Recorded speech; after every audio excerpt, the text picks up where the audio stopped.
Aujourd'hui, nous allons parler de Premières Armes, qui est donc la première enquête des enfants de la famille Clifford, à savoir Meredith et Benedict, qui vont se retrouver malgré eux entraînés dans une suite de péripéties suite au vol de plans secrets dérobés dans leur manoir londonien lors d'une réunion organisée par leur père. Et donc celui-ci va être suspecté et va donc être arrêté. Vient se rajouter à ça leur cousin Alistair, un ancien espion connu comme le loup blanc dans le milieu, mais aussi leur dame de compagnie, Hayley Fortescue, qui vont devoir, avec ces jeunes gens, laver l'honneur de la famille en retrouvant ces fameux plans dérobés. Vous allez alors nous faire voyager dans une époque vraiment historique et à la fois contemporaine, puisque l'intrigue va se passer intégralement en plein milieu de Londres et de Paris dans les années 1900 avec l'Expo universelle parisienne. Ma première question va porter sur l'édition du livre, puisque du coup vous êtes en auto-édition. Tout à fait. Et pour moi, on a échangé un petit peu en off sur vos livres. On n'a pas les codes standards du polar, mais on reste sur un polar avec une ambiance. Et donc du coup, on m'a expliqué que les maisons d'édition n'arrivaient pas à catégoriser votre roman, tout ça. Du coup, c'est pour ça que vous avez choisi ce roman, enfin, cette méthode de parution. Oui. En fait, j'ai choisi l'auto-édition parce que je voulais que cette histoire vive. Et suite à vraiment de très nombreux refus de maisons d'édition, j'ai décidé de faire de l'auto-édition puisque maintenant on a cette possibilité-là. Et j'avais envie que l'histoire puisse avoir une chance de vivre en dehors des maisons d'édition. Et c'est pourquoi j'ai décidé de me lancer toute seule. Ce qui est très bien parce que du coup c'est vrai qu'on n'est pas dans un standard en fait. Non. On n'est pas dans un standard, on expliquera plus tard dans l'interview pourquoi. C'est vrai qu'à la lecture, on est tout de suite transporté avec l'époque que vous souhaitez nous présenter, tant dans la construction du livre, mais aussi par la syntaxe que vous utilisez. Parce que du coup, l'écriture transpire en fait avec les termes aristocratiques, on est vraiment dans les mondanités, dans l'envers du décor de la vie londonienne de l'époque, et ça m'a fait penser à une série que j'apprécie, c'est les enquêtes de Murdoch. Parce que du coup on est vraiment dans ce contexte-là, et vous le présentez tellement bien qu'en fait on voit les décors par l'ambiance. Parce que comme je l'ai dit, on n'est pas dans les standards d'un polar avec des scènes de violence. Vos scènes d'action vont être très brèves, c'est net en fait, c'est net, mais en fait c'est avec toute l'ambiance, les dialogues que vous utilisez, la ponctuation, que le contexte va vraiment être planté, et c'est là où on va avoir la pression en fait lors de la lecture. Et c'est ce que j'ai trouvé vraiment bien, et ça apporte aussi un côté un petit peu décalé en fait, parce que du coup on n'est pas sur du standard, vous nous amenez sur un autre sentier de connaissance, et c'est ce qui est vraiment plaisant à découvrir en fait, parce que du coup on ne s'entend pas à ça en lisant le résumé du livre. Que pouvez-vous justement nous dire par rapport à cette patte, à cette marque? Est-ce que les autres livres vont avoir cette patte-là? Oui, alors en fait j'ai fait très attention à la langue que j'utilisais parce que c'était important pour moi de plonger le lecteur dans une époque très précise. Et avant d'écrire Premières Armes, j'ai relu, c'est très simple, tous les livres de l'époque que j'appréciais, parce que c'est une époque avec laquelle j'ai beaucoup d'atomes crochus, c'est normal, hein. On écrit sur ce que l'on aime en fait. Et j'ai beaucoup lu Oscar Wilde, parce que les pièces d'Oscar Wilde, vous avez un rythme dans la langue. Et je voulais retrouver ce rythme de la langue, d'une langue précise, avec un vocabulaire qui est assez marqué. Et incisif. Voilà, je voulais retrouver ça, donc j'ai vraiment relu tout le Oscar Wilde avant de me plonger dans l'écriture de Premières Armes.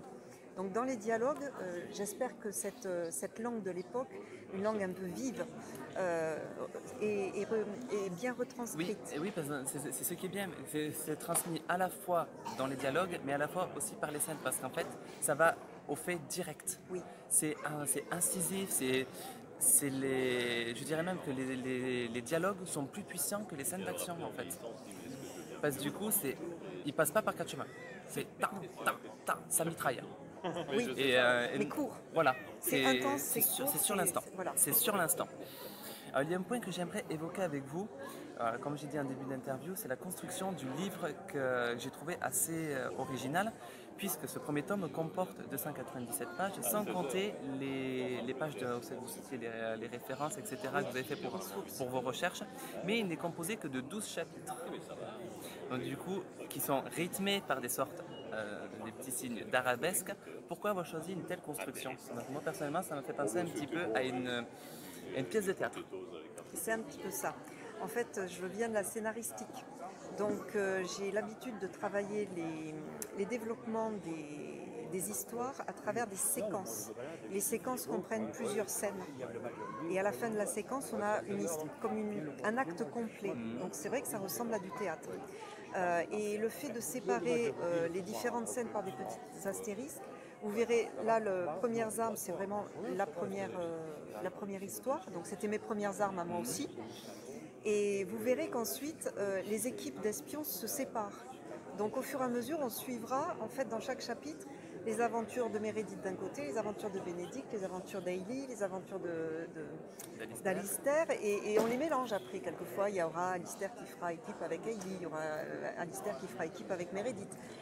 On suivra les personnages comme ça à travers les différentes scènes, mais elles sont réunies par des séquences. D'accord, donc c'est là où on devrait retrouver plus on va dire, les codes standards d'un polar, de ce fait. Peut-être un peu plus.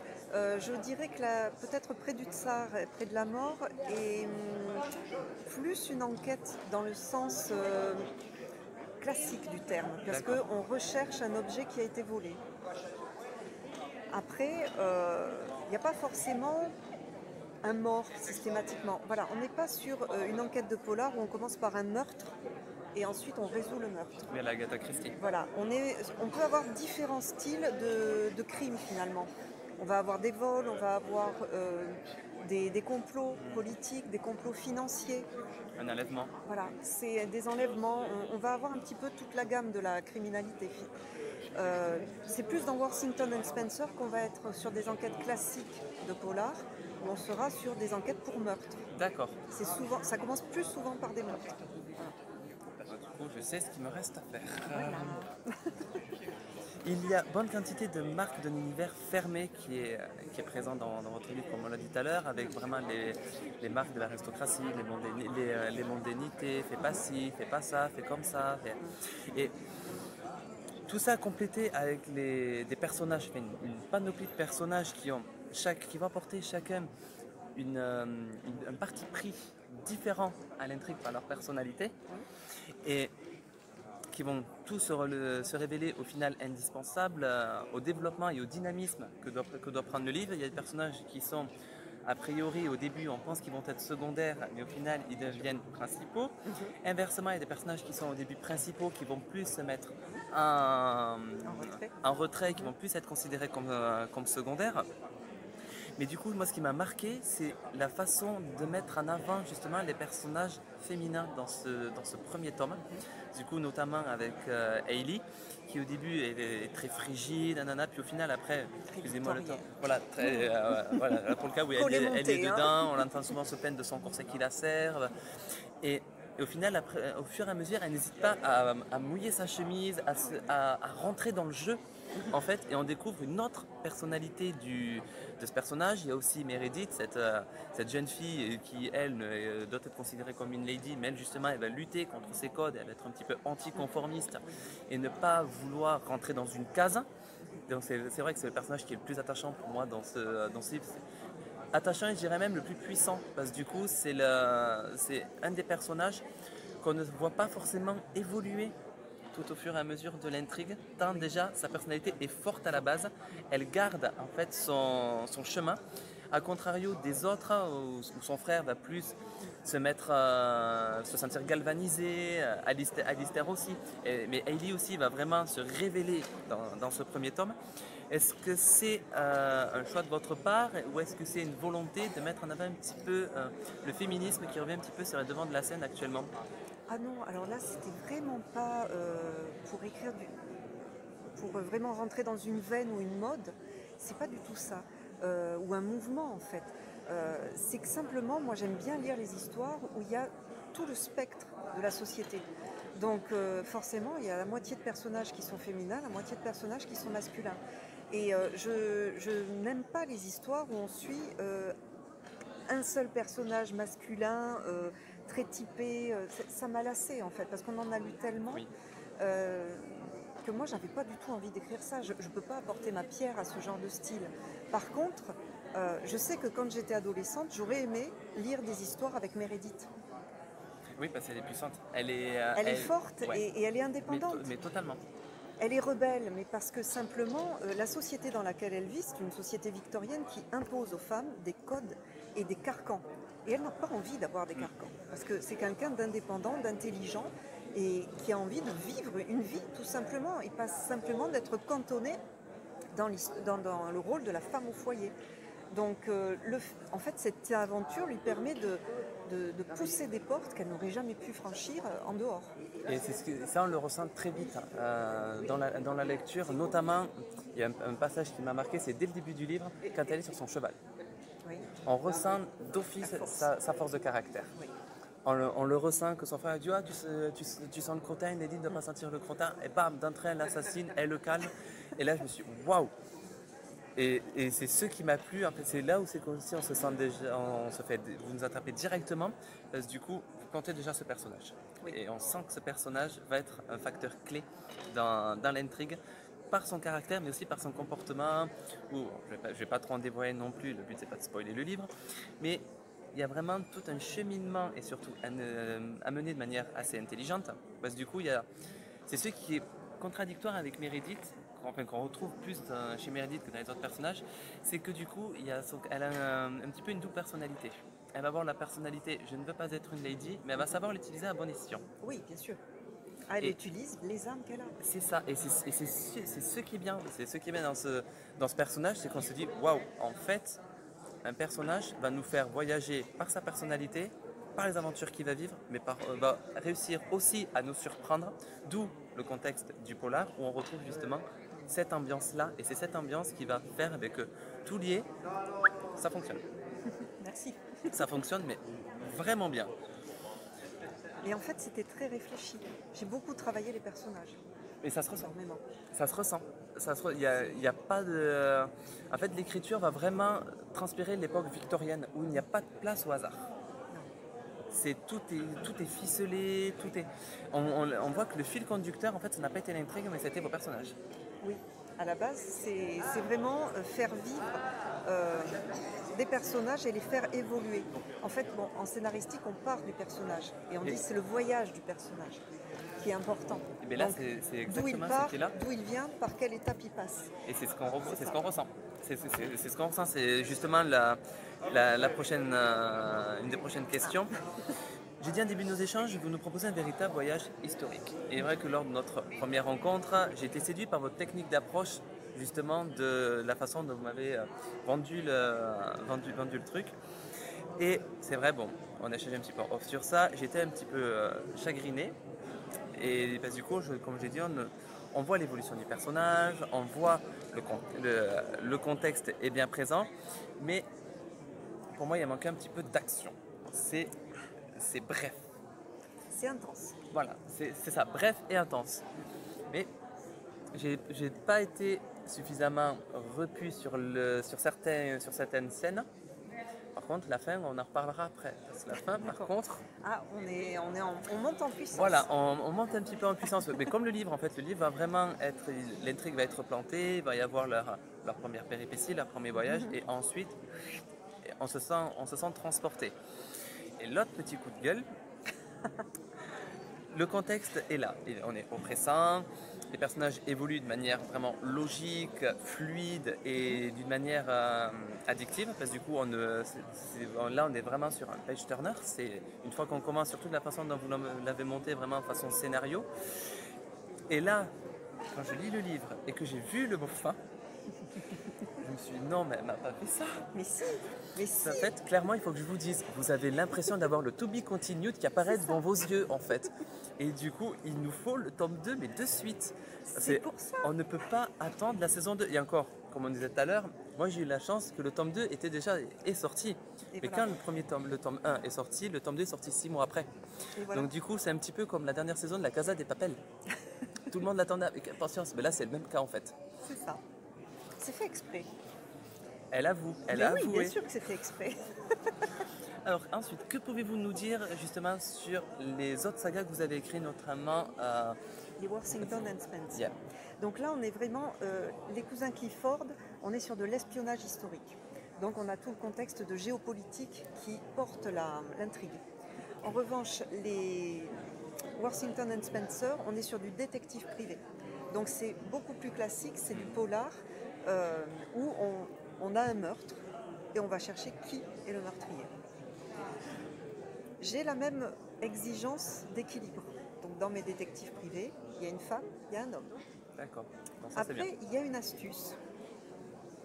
Vous verrez laquelle. Je vous laisse découvrir les deux dirai ça. personnages. Voilà. Je vous dirai ça. Je vous laisse découvrir les deux personnages parce que je n'ai pas eu envie d'écrire une histoire classique avec un homme, une femme. Bon, forcément, ils tombent amoureux à la fin et puis voilà, pas du tout. C'était pas mon Oui, vous n'êtes pas dans les clichés, dans les stéréotypes de ce qu'on peut voir. de ce qu'on attend. De ce qu'on attend et surtout venant d'un polar, on sait qu'il y a toujours, ils essaient toujours de mettre un petit peu d'amour dans les polars pour justement apporter un petit peu de légèreté. Et c'est souvent déçu parce que du coup, c'est souvent ce qui va prendre le dessus sur la fin, sur l'enquête. Et du coup, à la fin, nous, on n'est pas repu, on n'a pas mis le fin mot sur l'intrigue. On a vu le personnage évoluer, mais sur un autre axe de développement. Et le premier est souvent délaissé. Et pourquoi aussi? C'est parce que souvent, dans la majorité des polars, moi qui suis un grand friand de polar, et souvent, maintenant, je fais vraiment attention au choix de mes lectures, c'est que du coup, maintenant, je suis tellement habitué à lire du polar qu'au milieu du livre, je peux savoir qui c'est. Et ça, en fait, c'est là où c'est que je n'ai plus de surprise dans le polar. C'est parce que du coup, tout va se ressembler. Et c'est justement la façon dont vous amenez la chose où on est surpris, on est étonné, mais on est stressé aussi. Et c'est ça qui est bien, parce que du coup, en fait, jusqu'au bout, on va avoir la surprise. J'essaye de travailler sur mes intrigues pour que on soit surpris. Après, est-ce que ça marche à chaque fois? Ça, je peux Je pas vous dirai si on se revoit pour le tome 2. Voilà, vous me direz. Apportons maintenant un côté un petit peu plus intime à cette interview. Je dois reconnaître que j'ai été agréablement surpris par ce livre.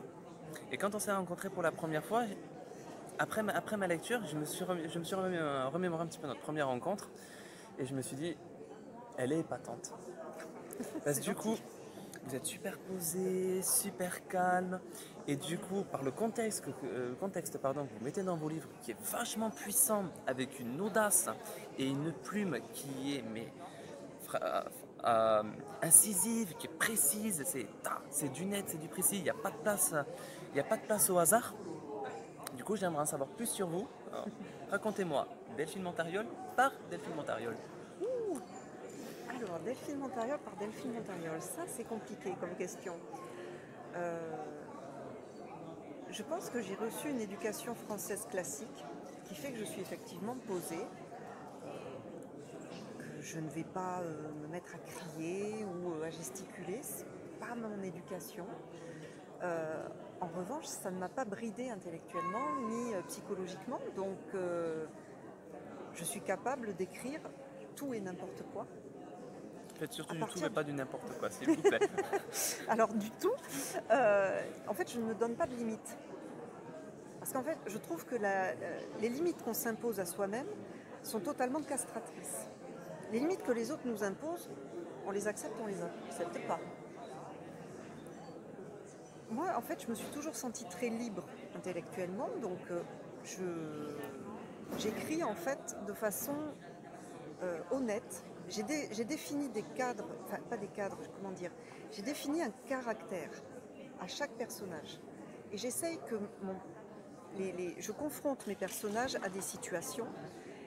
Et mon but, c'est que la réaction de mon personnage par rapport à la situation soit le plus réaliste possible.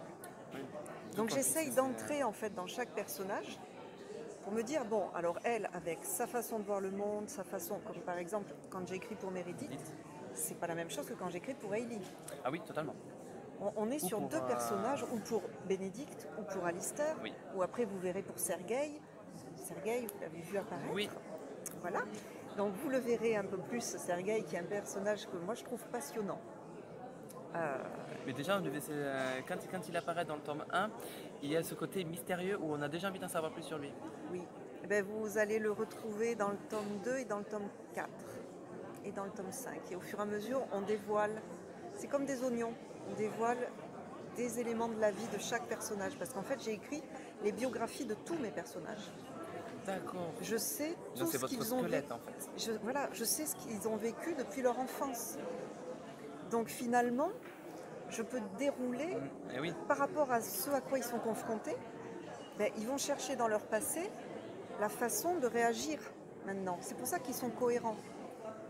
Et ça, c'est passionnant, parce qu'en fait, quand on fait une saga sur... Là, j'ai écrit 4 tomes, je suis en train d'écrire le 5e. Si vous n'avez pas ce squelette de la biographie totale, vous allez avoir des incohérences à un moment. Eh oui, parce que du coup, le personnage ne va pas évoluer soit de manière naturelle, ou alors il va y avoir un changement brutal et on ne va pas comprendre le pourquoi du comment. Tandis que là, en fait, vu qu'on a le côté psychologique, le côté comment pensent les personnages, parce que du coup, même si il n'y a pas de jeu, de truc, on n'est pas directement lié à l'intrigue, à la façon dont vous mettez en scène les personnages, on pense pour eux.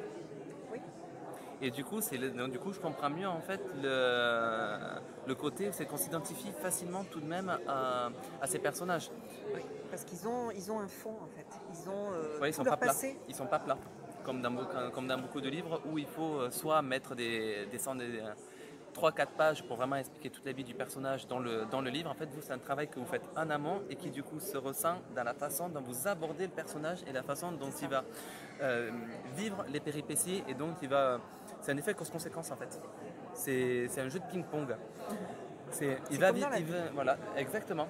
C'est exactement ça. C'est pour ça qu'ils sont réalistes et on s'y attache parce que tout le monde connaît une Meredith, tout le monde connaît une Hailey. Voilà, parce que peu importe l'époque dans laquelle on les situe. Exactement. Ce sont des humains. Donc ils ont leur passé, ils ont leur façon de penser et on connaît tous quelqu'un qui peut nous faire penser « Ah tiens, je connais cette réaction. Ah tiens, ça me fait penser à machin. Ah tiens... » Et c'est ça l'intérêt. Petit spoil, en fait, Hailey Fortescue va souvent ressembler à votre belle-mère. Voilà. Vous savez, le regard inquisiteur. La gouvernante anglaise, la British. Ah ouais, pour le coup, elle est vraiment marquée. Elle est vraiment marquée British, mais après, au fur et à mesure, elle se débloque un peu. Oui. Et c'est un petit peu, toujours pareil comme la belle-mère. Une fois que vous avez vu 3 ou 4 fois, ça va un peu mieux. Elle commence à retirer un petit peu les angles, tout ça. Hailey est un petit peu comme ça. Donc voilà, je salue la mienne. Voilà, on m'avait pas fait la belle-mère, tiens, pour Hailey. Côté un petit peu original. Voilà, on m'avait dit, ça j'avais beaucoup aimé, les cousins Clifford, c'est le grand-père de James Bond qui enquête avec Mary Poppins et les enfants du capitaine Grant. C'est pas faux. C'est pas faux. Ah oui, non, c'est réaliste. Et là, vous pouvez même rajouter Murdoch. Oui, on peut rajouter à la sauce Murdoch. Voilà, on peut rajouter totalement la sauce Murdoch. Afin de mieux vous cerner, on va réaliser ensemble votre portrait chinois. J'aime bien terminer mes interviews comme ça. Si vous étiez un animal, vous seriez... J'hésite entre le chat et le chien. Oh, pas le chat, tout le monde me sort le chat. Alors, le chien. J'ai un petit chien, donc ça va. Une émotion? L'amour. Un livre, souvent compliqué pour un auteur. Le Seigneur des Anneaux. Original par rapport au contexte que... Là, mais lui, c'est pareil. Regardez les personnages. Mais Tolkien, j'ai beaucoup de mal en fait. Ah bon? Ah ouais. Alors dites-vous qu'il a écrit ça au sortir de la Première Guerre mondiale. La communauté de l'anneau, c'est une communauté de jeunes gens qui vont affronter le mal et qui traversent le Mordor.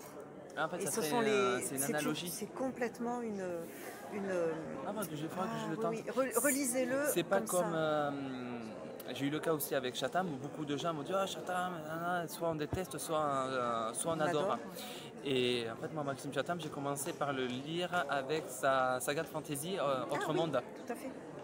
Et du coup, j'ai découvert une facette de son écriture et ensuite je me suis plongé dans ce ce qui a fait sa renommée. Et maintenant, c'est ce que je conseille aux gens quand ils me disent qu'ils ne connaissent pas Chatham, c'est de commencer par la saga Autre Monde, parce que du coup, il y a son empreinte un petit peu, on va dire, sur du polar, sur du thriller, mais amené d'une manière plus finement, plus dans le genre un petit peu lecture pour ados, tout en véhiculant des valeurs morales et surtout écologiques, ce qui par notre temps qui court est primordial. Et après, on rentre dans le vif du sujet avec vraiment sa plume brute. Mais du coup, ça permet de mieux assimiler un petit peu son univers. Ouais. Et du coup, avec ce que vous m'avez dit, je vais retenter les Tolkien, mais sans grande garantie. Ah, il faut se laisser porter.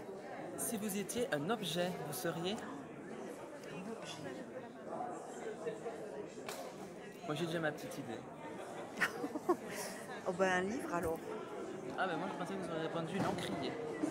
Ah bon? Ouais. Oui, parce que du coup, pour rester dans le thème de l'écriture, le côté un petit peu incisif, ça me fait penser à la plume qu'on plonge dans l'encrier. J'ai trouvé que ça véhiculait bien votre univers. Une musique.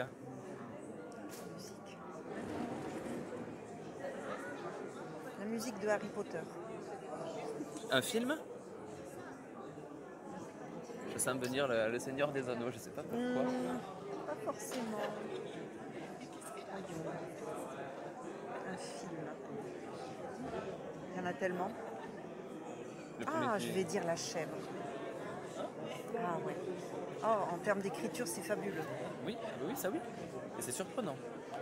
Ah, mais j'ai une facette comique quand même. Un personnage historique.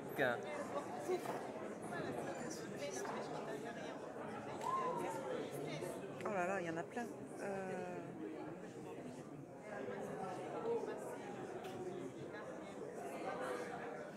Victor Schœlcher. Il a aboli l'esclavage. Oui.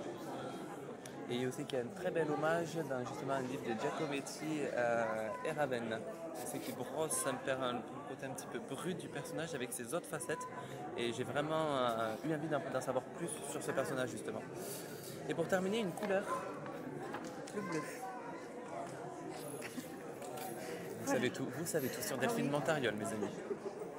Merci beaucoup Delphine pour ce moment et je le rappelle, vous êtes l'auteur de Premières Armes, donc le tome 1 de la saga Les Enquêtes des cousins Clifford.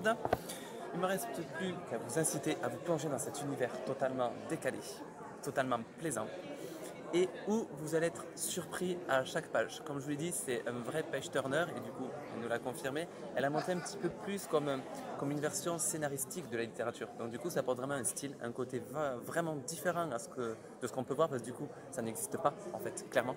On n'en voit pas. On ne voit pas de ce style-là où on n'a pas forcément besoin de violence, de brutalité pour justement véhiculer une idée et une enquête. Parce que du coup, ça reste quand même, on reste sur une enquête policière. Là, on a les codes, mais sur un autre sentier. Donc franchement, procure-le-toi. Je te mettrai tous les liens dans la vidéo. Merci beaucoup, Delphine. Merci beaucoup, Xavier. Une vraie belle aventure littéraire pour vous, je vous le souhaite sincèrement. Et continuez à nous faire rêver en restant surtout dans votre zone de confort de l'écriture. Vraiment. À très bientôt pour un nouveau numéro des Chroniques de Méneldil. Ciao, bye bye.